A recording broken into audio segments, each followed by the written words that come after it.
Yeah, it's perfect. We get this for free. We get this for free. I like that. All right, let's start this. So, welcome everybody. Second episode of the CA podcast, where we're trying to help youth players get to their next level in their sport and in their lives by building that confidence. We got Coach Sam Knight on. This is your first podcast, right, Sam? Very well could be, yeah. Very well. What do you mean? You mean it actually is, right? That sounds like yeah. Oh man, yeah. I'm acting like an expert out here. It's my second podcast in the last 2 hours, so sweet, man. Experience is experience. Exactly. But what we're gonna kind of go through here is just getting to know you a little bit. First, to start off the bat, like tell us a little bit about yourself and like your background, like as a baseball player, like where you started, like little league, even like going into travel ball, like all that stuff, and then in high school and college too. So, as for mentioned, my name is Sam Knight. I did play baseball, believe it or not, even though it doesn't show up. What do you mean it doesn't show up? I'm not actually good at baseball. Quit lying, man. Well, We've seen you swing off the tee, hitting 95 off the tee. Subtle flex, but okay. Well, no, that's not a subtle flex. I just like amped you up, man. Yeah, I'll take it. But yeah, played Blaine area little league growing up. How many years did you do that? 2 or 3. 2 or 3. When did you start travel ball? Because I did the same route, kind of. I think 7th grade is when I started. Started kind of late. Oh, 13? Yeah. I didn't know if I actually liked baseball growing up. What age did you start? I didn't start till 4th grade. Really? Yeah. So you didn't do like the whole T-ball and like coaches? I did 1 year of T-ball, played on 2 different teams, and that's about it. But it was like parents were working during the day, so I couldn't get into like the other coach pitch and all that stuff. Oh, so, like the summer like activities where they just go to the park and somebody be like just giving you reps and having fun with it. Yeah, I played like in kindergarten with T-ball, took 4 years off, started in 4th grade again, and then 2-sport athlete from there. What other sport do you play? I played hockey growing up. Okay. Would you say like baseball or hockey was like growing up, hockey was my favorite. Really? And then I realized I was way better at baseball than hockey because I couldn't actually skate all that well. Okay. So what position in hockey did you play? I was a wing and a center. Okay. So you were getting the brunt of all the hits, right? Oh, absolutely. Yeah. All those concussions we've talked about, right? Yeah. Sorry, man, to bring up the bad past. It's all right. The memories fade, but it's okay. Yeah, literally fade. Yeah, oh, literally. No. They're going away by the hour. Oh, goodness.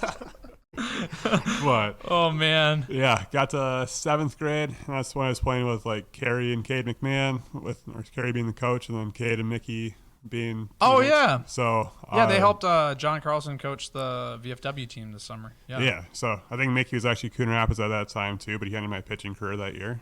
He had a home run off of me in districts, so that was. So it ended your career because you couldn't handle the heat, huh? Yeah, I was like, I think I'm gonna stick behind the plate from now on, and. Oh, okay. Yeah. So it went from pitcher to catcher real quick. Yeah, pitcher to catcher, and never touched the mound again. So worked out pretty well for me. But yeah, I played traveling that little bit of year, and then high school came. I skipped out on baseball 8th grade because my team kind of sucked. Played lacrosse that year. Did you play like Spring Lake Park traveling or Blaine traveling or what? That was before Spring Lake Park had a team.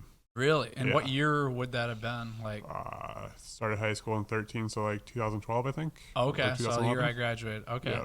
Gotcha. Yeah, so Spring Lake Park baseball has come a long ways in 10 years. Oh, absolutely. Like the youth association. I mean, all the kids we see in training. It's like each age group, 9U to 14U, has 2 teams now. And when I was playing, it was like we had a 13-year-old team, and we played at the B level, and there was no other Spring Lake Park team in 9U to 14U, so it's kind of crazy. Yeah, it's like seeing these kids now that are wearing Spring Lake Park hats at like 10 years old, and like never had that opportunity. Exactly. They were wearing their Northwoods League team in Blaine area Little League. Yeah, exactly. Because they do like all the Northwoods teams like Mankato and like Wilmer and like whatever their mascots are for their teams, which is, I think that is pretty cool. The kids probably don't even know. They're probably just like, this is a fun mascot. Can I be this for Halloween? Yeah, exactly.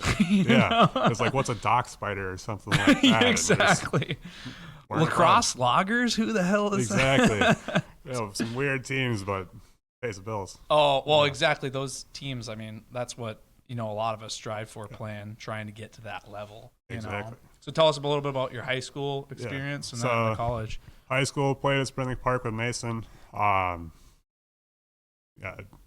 Freshman year, his first year back in baseball, played lacrosse in 8th grade. Okay. It's a terrible decision. Don't do that, kids.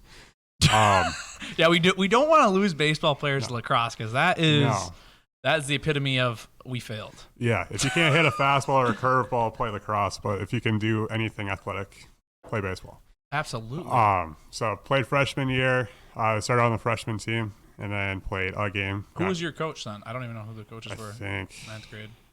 I can't even tell you. Oh, okay. You don't remember? No, I think they were not very memorable. It was Mr. Downs. Mr. Downs, he was my ninth grade coach too, and Taylor Price, who is producing this podcast. The we old both played for elementary gym teacher that dabbles a baseball coach and a DJ. So Coach DJ Downs. Sick, man. Yep. Hey, dude, he's getting down with it. Oh, absolutely is. He's definitely not there anymore. But, no. You know, he's replaced by me. Just kidding. That was like a decade later. Yeah, he was a one and done coach. I think there was games he didn't show up to like the 4th or 5th inning. You know, he had priorities. Yeah, I actually don't know what he was doing, but he was a good guy. Yeah, he's a really good guy. Just, you know, he coaching wasn't his. No, hopefully he's not hearing this. He might be. But I think we made our own lineups. What? Yeah, made our own lineups. We're starting our own pitchers and stuff. So like the 3rd inning when he finally got there, and then we were winning. He'd show up. Then we lost that game. You didn't have a coach? For the first, 4 innings. Dude, this is high school baseball. No wonder people are going to club ball. That's what I'm saying. So, yeah. It worked. It buffed out. So, got moved up, played 10th grade, got moved to JV, and then...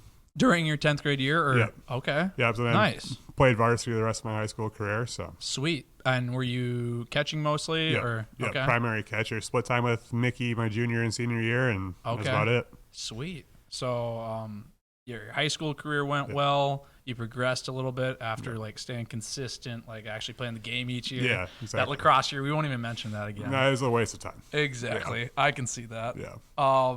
And then you go for college. So tell us about your college journey. I know you played at a few different schools, kind of had a little kind of a journey like myself, I'll be honest.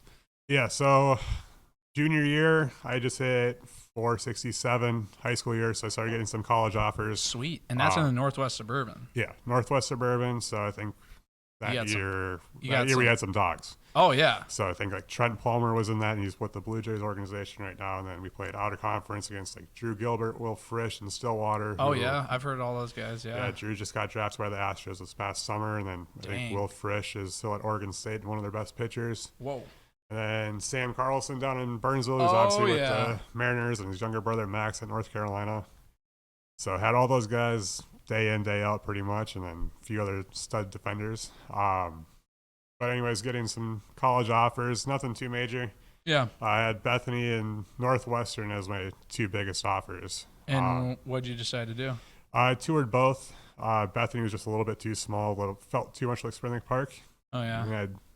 I didn't really like Spring Lake Park, for being completely honest.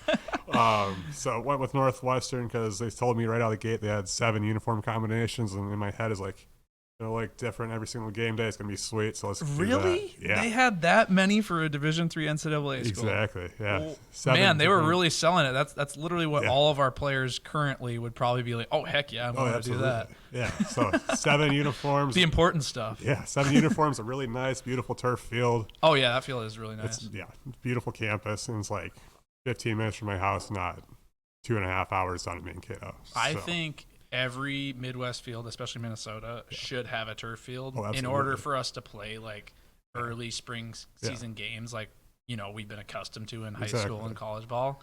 Otherwise, there's no point. Mason and I talked about that a little bit earlier. It's especially going through that JUCO route with AR is playing at Wintercrest every day. We're not out on the field till whenever the snow clears. Wait, so you went to Northwestern to start? Yeah, went to Northwestern to start, and then I think 2 weeks before we were going to go down to Florida for a spring trip, which was when eligibility would have kicked in. I got concussion. I was out for the year. Oh, man. So was that your first diagnosed concussion, or you had many before that, especially playing hockey? Sophomore year is when the first concussion came in. Crashed a dirt bike. Yeah. Okay. So I crashed a dirt bike. I was last day of the cabin trip, probably an hour before we were leaving.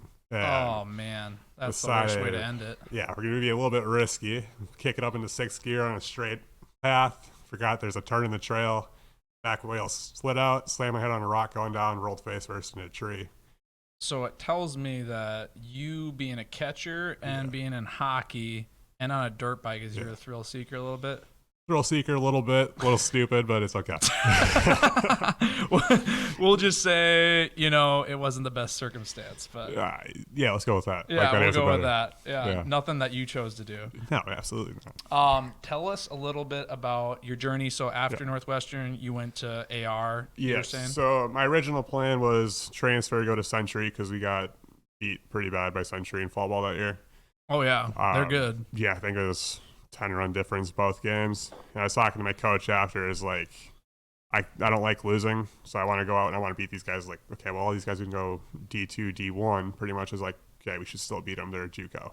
It's like, oh, is that Northwestern? Yeah. Still? Okay. So I think the program and the culture has changed a lot at Northwestern since I've been there, but at the time is just not what I was looking for. Gotcha. So committed to transferring, and I was going to go Century, but they weren't going to let me try out for a spot since they had 2 Edina commits coming there. I was like, okay, that's out. So then Central Lakes was talking to me a lot that summer year. So I was committed there, went up, and I think day one of school was just like, this is not the place for me. Oh, so you went there, you moved all your stuff up, and you're like, oh, this ain't the fit. Yeah, this ain't for me. So I texted Coach Salisbury that night, and it's like, hey, I'm coming down, gonna be looking for a different opportunity. Currently on the Central Lakes roster, don't want to be there. Yeah. So you got a spot. He's like, yeah, come out to the meeting next week, and we'll get you going. And then the rest is history from there. I'm sure he was happy about that. I know. Yeah. Did they not have a catcher at that point in time? So they had this guy named Cole Benson who went and played at Viterbo. He's an absolute legend. Should definitely meet him. Let's have him on the podcast sometime. Yeah, I can text him. See what's going on. But yeah, he's played every single game last year, or the year before I was there. And then they had his son coming over from Jamestown, which is, I know where you played. Yeah. So Tristan came and played? Yep, Tristan came and played. And then it was me and a guy that, Matty, you'll talk to him in a bit. Yeah. Colin Columbus. He was the other catcher besides me. So we had 4 catchers all competing for 2 spots. Okay. And you guys were platooning on doubleheaders? Yep. So I think going into the spring season, it was supposed to be Cole and Tristan catching since coach's treatment or coach's kid treatment. Yeah. No, so Tristan, so him and then a few other Andover guys and St. Agnes guys, they came up to Jamestown, and Coach Salisbury actually helped get me recruited to go to Jamestown because I was at AR, but Salisbury was never my coach. Really? But he was just very helpful through the whole process, and he knew I could play somewhere, so he's like, I'll help you go there and whatnot. But it's so, these NAIA schools like Jamestown, these freshmen going up there, there's pretty much half the team's JUCO transfers, and I was one of them, so it's it's kind of tough to get a spot. I was at the end of the rotation, and it was we were just stacked. We had way too many good players. Yeah, but there it goes. Exactly. So you go to AR. Yep. You're competing for that spot. What ended up happening during that first? So you only had one season of eligibility because you did one at Northwestern already? Yep. Yeah. Okay, for JUCO ball, but then you could go to another school. Exactly. Yeah. So I didn't use that year at Northwestern, didn't hit my eligibility since the injury happened. Oh. Right the day before cutoff is when they were going to redshirt me. And it's like, okay, just leave me off. Yep. So I had one of those as well with a low back injury for my freshman year. Yeah. So through all the fall ball at AR, I was kind of struggling with a elbow injury. Mm-hmm. So just tight and couldn't really throw all that much. So they told me right away it's going to be Cole and Tristan as a 2. And then day one of spring ball comes around and they said Tristan's academically ineligible.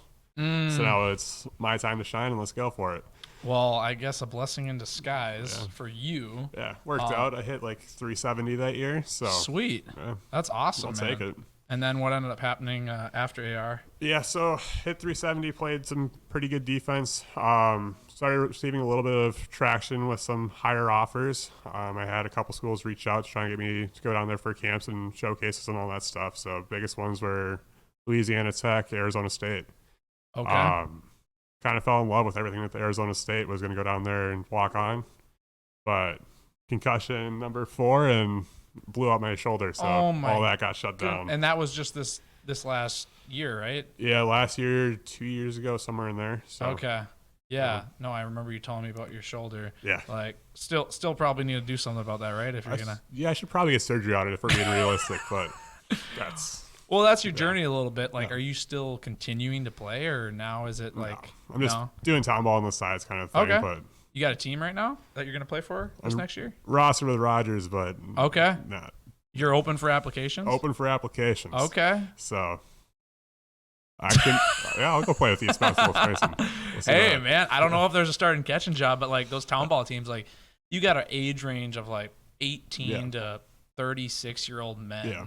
right? And a lot of those guys either played Division 3, Division 2, or Division 1 ball. Exactly. And so there's going to be like guys that already have their starting spot because they played on that team when they were 18, maybe went and played some Northwoods League ball for a few years, didn't end up playing minors, and they come back and they're like, hey, coach, I got my spot, right? Yeah, so exactly. like you got to find a team that's a good fit. Yeah, and that's the same thing with like finding a college. Yeah. Like it's got to be a good fit culture. It's got to be a good fit coach. Like you got to see yourself playing there. Yeah. Yeah, because I was working with Brock Larson going through all that recruiting stuff for him, and it's like, okay, well, if you're yes, sir, Brock. You're gonna shoot emails. We need to have him on. We do. Holy crap! Really do. If only I could get a hold of that guy. Yeah, he got a new phone number. You got a new phone number? Yeah. Probably because I was texting him too much. Like, hey, dude, when are you available? Yeah, he just texted me like 20 minutes ago asking about it too. Really? Yeah. From the brand new phone number? Yeah. So I sent him your contact information. Did you actually? We're doing a podcast. Yeah, we're doing a podcast. Come on. out. Yeah. You're invited, man. No, he's doing really well out here. He is. Like he had a breakout year last year. Like he's gone leaps and bounds since his high school career. He's hitting like 650 in fall ball this year right now. What the heck? Yeah. Goodness. Just a tank. I'm taking all credit for that, by the way. So, oh, you are? Yeah. Okay. Yeah. I coached him up. Where does that come from? I'm just that good of a coach. We'll get into that. But now like we talked about your career, kind of like obviously you're doing town ball, which is awesome. It's super fun. Coach Mason was talking about that too. Like, why did you decide to become a professional trainer with Complete Athlete? I kind of figured out that my dream of being a pro baseball player was over. So I was like, well, let's help somebody else make their dream come true.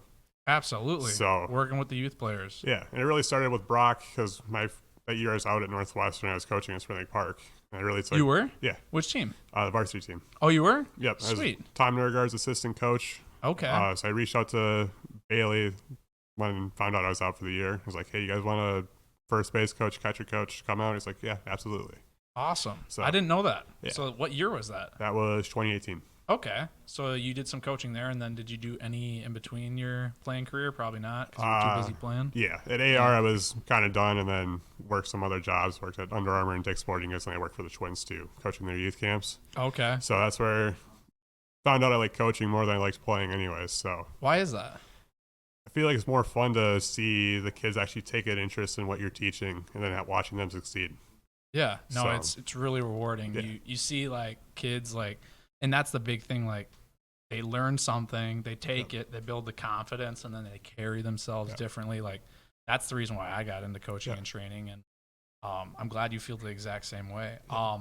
What are your overall goals in baseball and with Complete Athlete, and like what would you say, like that was a pretty deep question, but like what would you say your purpose is, like going forward?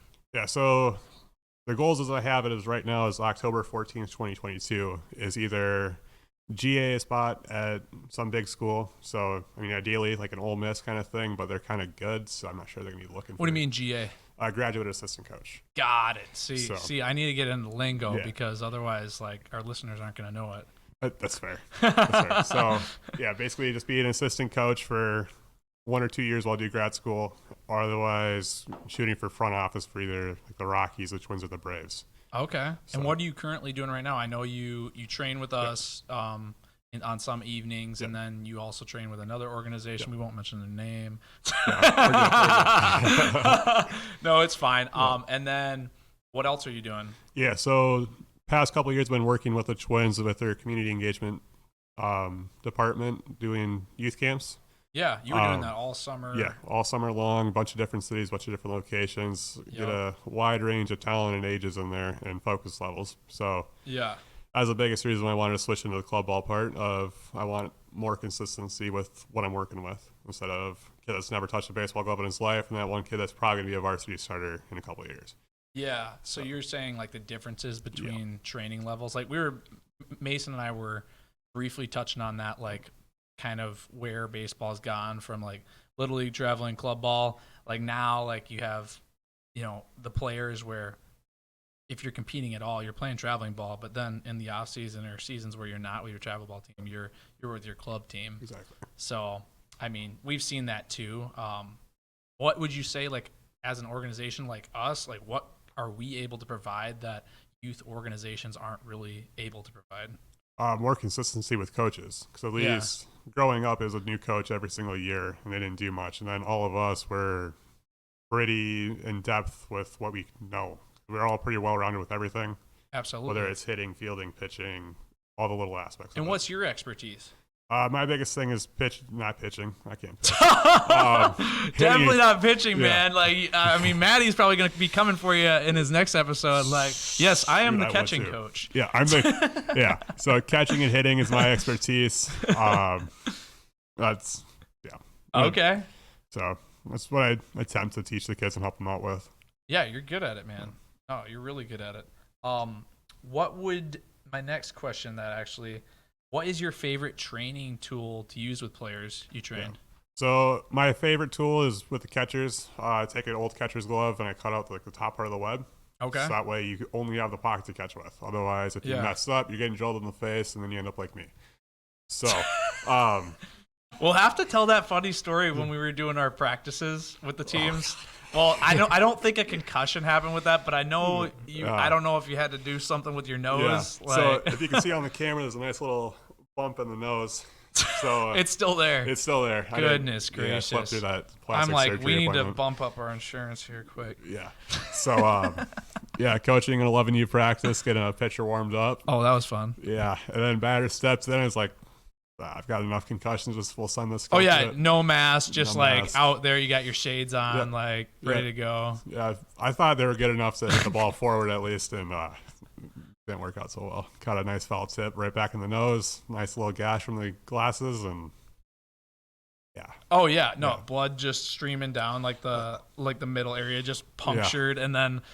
We're like, all the kids are just worried. 11-year-old kids just seeing some blood coming out of your face, and then the coaches are like, "Oh no! Like, I hope Sam comes back." Yeah, exactly. And then all the kids the next practice are like, "Is Sam okay?" And because I don't know if you were there the next one. Yeah, I don't know. We did like 5 practices with that team. It's kind of funny, but I'm glad. Kids, if you are listening, he's okay. Yeah, we're good. We're good. So I called my dad on the way home. Was like, I think we need to go to urgent care because I probably broke my face. And your dad's like, we've done this too many times. We have done this way too many times. Yeah. So I ended up getting kicked out of urgent care that night too. What do you mean you got kicked out? So I went and was like, hey, so I'm pretty sure I need stitches right now and probably an X-ray for my nose. I was like, yeah, we don't got the time for that. So, what the heck? Like, they didn't even have time for you? Yeah, that's a joke. Like, sick. Let's do this. Back home we go. So you just left it for a bit, and then did you end up getting stitches? No. No? Just let it heal by itself? Yep, let nature take its course? Exactly. Okay. Got it wrapped up, called it good. Well, we're glad you're all right, man. Yeah. I was worried we were scaring you away and never coming back. No. That's the welcome to coaching. Oh, welcome to the coaching. Yeah, let's not make dumb dad decisions next time. Exactly. Okay, next question, baseball question. What would you say your biggest accomplishment as a baseball player is? As a player, probably getting to that college level. Yeah. Just having the opportunity to play at the next level, which is pretty much every high schooler's dream. Yeah. Being able to do that and start right away on every team I've been on. Yeah. Would you do anything different? Yeah. So like all those showcase letters that you get through high school, I probably should have gone to a couple of them. Honestly. You didn't go to any? No. Okay. So I didn't go to any either.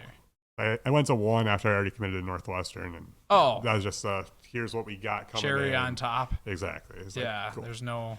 Yeah. You should have done it earlier, maybe. But. Probably. Yeah. Yeah. But other than that, hitting a walk-off home run this past summer in town ball is like works for me, and then state for Legion. That's my top 3. Oh, was John Carlson on that team with you? Yep.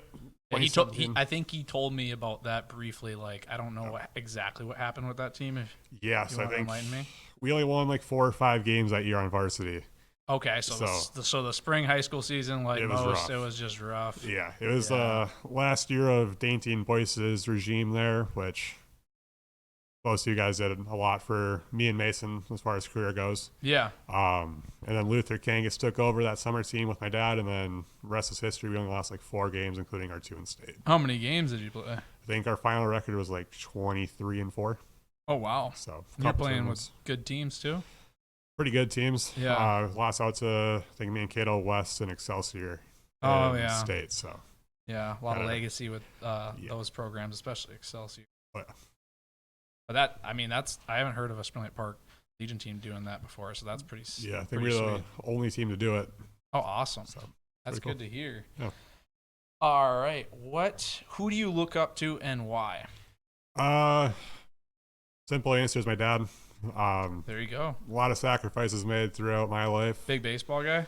Yeah, he's the one who got me into it. So mom and dad were both huge softball players growing up, and then I came around to kind of shut it down, take care of me. So my dad's working full-time college student, and taking care of me at the same time. So. Oh, wow. Yeah.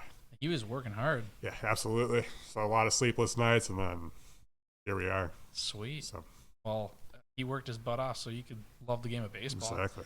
Do you guys still like watch a bunch of baseball together and stuff? Yeah. So we have a difference in team interests. So he's a Twins fan primarily. I just work for the Twins. I don't have to be a fan of them.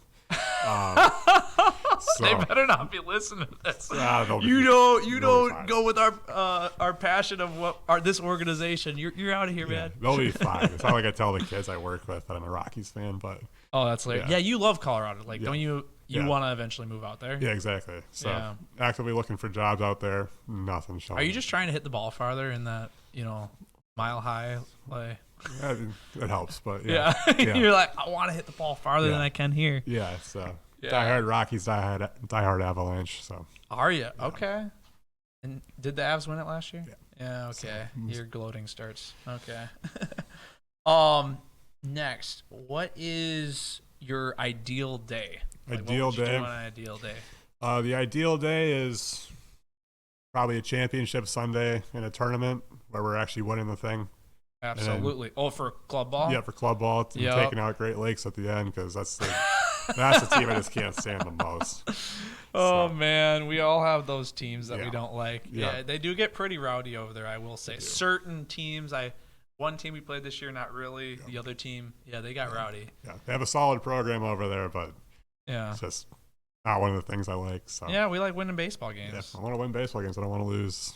However bad we did that one night to their national team. Oh yeah, I was not there, but I heard about it. Yeah, great experience. But well, they got some good ball players. We're on our second year of our program. I think we've made some strides with the talent that we have. Guys improving, so just gonna keep building each and every single year. How would you say? Well, first, are you an introvert and extrovert? I think I'm a introverted extrovert. So you're both. Yeah. So you're an ambivert. Did you know that's what that was? There's no shot. That's a real word. That's real, man. Fair enough. Because I'm one of those too. So yeah. I have my moments where I'm super quiet and won't really talk, and then moments where I'm gonna try and be the life of the party. So okay. I'd like to see that life of the party sometime. We still need to have that bonfire at Zach Voss's. I don't know when that's going to happen. We do. That was partially going to be tonight, but I don't know if the weather's going to let that happen. I know. It's like raining and whatever, but we're going to have to make it happen. That snow this morning was disgusting. Yeah, I think it's time to move south. So I know. I know you want to do that. Well, Colorado, you get all seasons, right? Yeah, Colorado's nice. So you go up in the mountains and you got snow year round, and then you can go down south and it's all desert and you won't see snow. Boom. So you can work on that golf game. Yeah. Hey, I've only done one round with you, so I can't base it off of that, but I guess I am right now. Yeah, that's actually fair. It's a rough round. Yeah. So I have a few more questions. Like, it's been great having you on. What do you think the baseball world will look like in 10 years? Like, obviously we've seen where it's gone the last decade or two. Like with the analytics and all that stuff, and then rule changes to speed up the game. Like, where do you see it being in 10 years from now? So 10 years from now, I'm thinking high school baseball as a whole is pretty much gone. Just with the shift we've seen in the importance of club ball with your top programs, and then assuming we're going to be having some like the summer and the spring programs too. Thinking high school baseball is pretty much going to be gone. Everyone's going to switch over to club ball, and then it's going to be a little heavier analytically.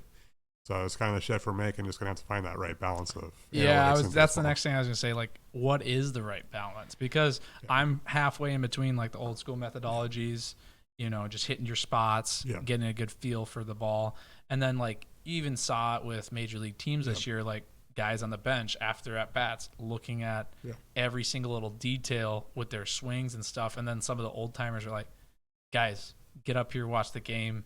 get ready for your next at bat. Like, you don't need to look at every little thing every second, because that can actually make you think more up there. Yeah. And, I mean, the analytics are definitely important in it because you have to know tendencies and all that jazz. But if you're too focused on the little things of the analytics, then you're not going to be focused on the big picture of how you're actually performing. Mm-hmm. So, fact of the matter is, you have to hit the zone, you have to hit the ball.